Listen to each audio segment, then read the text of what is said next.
Assalamualaikum, ketemu lagi dengan pelajaran biologi. Kali ini Ibu akan menjelaskan tentang jaringan hewan. Kita ingat kembali pengertian jaringan ya. Jaringan adalah kumpulan sel yang mempunyai bentuk dan fungsi yang sama.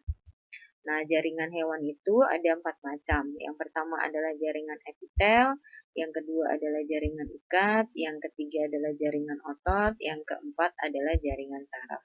Nah, ini adalah gambaran umumnya. Kemudian pada bahasan kali ini, Ibu akan menjelaskan yang pertama adalah jaringan epitel, yang kedua adalah jaringan otot. Nah, ya, kita masuk ke materi jaringan epitel. Jaringan epitel adalah jaringan yang melapisi permukaan organ. Nah, kalau di tumbuhan itu ada epidermis, maka di hewan disebutnya adalah epitel. Maka fungsi utama dari jaringan epitel adalah sebagai pelindung. Nah, selain sebagai pelindung, dia juga bisa berfungsi sebagai absorpsi atau penyerapan, contohnya pada usus halus dalam pencernaan makanan untuk menyerap sari-sari makanan. Bisa juga berfungsi sebagai kelenjar, menghasilkan enzim dan hormon. Kemudian bisa juga berfungsi untuk pertukaran zat atau difusi, contohnya adalah di paru-paru, itu untuk pertukaran CO2 dan oksigen. Nah, kemudian berdasarkan bentuknya, jaringan epitel itu terbagi menjadi 3 bentuk, yaitu pipih, silindris, dan kubus. Sementara berdasarkan susunannya, itu terbagi menjadi 2, yaitu selapis dan berlapis.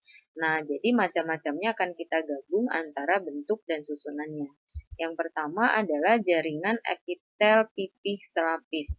Yang perlu kalian ingat adalah bentuknya dan juga terdapat di organ mana atau di jaringan mana. Nah, pipih selapis itu terdapat pada pembuluh darah, pembuluh limfa, dan alveolus pada paru-paru. Yang selanjutnya adalah pipih berlapis, itu terdapat pada kulit, rongga mulut, rongga hidung, esofagus, dan vagina. Kemudian kubus selapis itu terdapat pada ginjal, kelenjar gondok, ovarium, dan lensa mata. Ini adalah bentuknya, diingat ya bentuknya. Kemudian yang selanjutnya adalah epitel kubus berlapis. Terdapat pada kelenjar keringat, kelenjar ludah, dan testis. Kemudian silindris atau batang selapis terdapat pada organ pencernaan, lambung, usus, dan kelenjar-kelenjar pencernaan. Kemudian epitel silindris atau batang berlapis itu terdapat pada faring, laring, uretra, dan kelenjar susu. Ini adalah gambarnya, diingat gambarnya.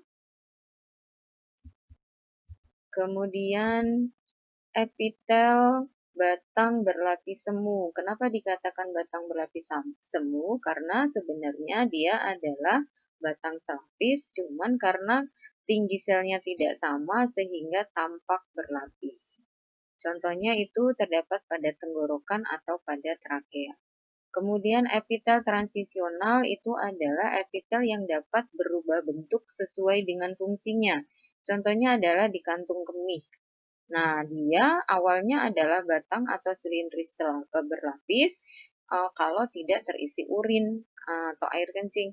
Kalau dia terisi penuh supaya dia muat banyak oleh air kencingnya, maka dia akan berubah bentuk menjadi pipih berlapis. Ini adalah gambar ya, contoh gambarnya. Sekarang kita lanjutkan ke jaringan otot. Nah, jaringan otot ini mempunyai fungsi utama adalah untuk bergerak. Nah, jaringan otot yang paling utama yang harus kamu ingat adalah macam-macamnya, ya. Nah, langsung saja ke macam-macam jaringan otot itu ada 3 macam, yaitu otot polos, ya, diingat gambarnya, kemudian otot lurik, dan otot jantung. Sekarang kita lihat perbedaannya. Dari ketiga otot tersebut. Yang pertama adalah berdasarkan bentuknya, kalau otot polos itu bentuknya gelendong, kalau otot lurik itu bentuknya bergaris melintang, ya, kemudian otot jantung itu bergaris dan bercabang. Kemudian kalau dilihat dari inti selnya, polos itu dia satu inti di tengah, kemudian lurik itu inti banyak di tepi, jantung itu inti satu di tengah. Kemudian kalau dilihat dari cara kerja otot polos itu adalah sadar, kemudian lurik itu tidak sadar, eh, terbalik ya.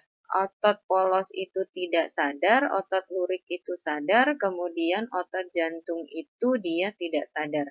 Kemudian berdasarkan cepat lambatnya reaksi kalau pada otot polos karena dia terdapat pada organ-organ dalam, maka dia bekerja secara tidak sadar dan lambat tapi tidak mudah lelah. Contohnya kalau misalkan organ-organ pencernaan kita lelah, maka dia tidak akan mencerna makanan. Padahal kita manusia makan dari pagi sampai malam.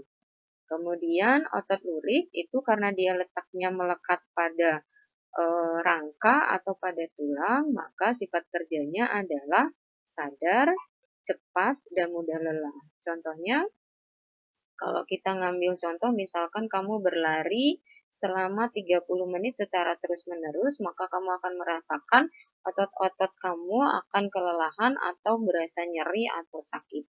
Kemudian otot jantung itu bekerjanya dia tidak sadar, tetapi ritmik atau teratur. Dia tidak ritmik, itu biasanya dalam kondisi tertentu.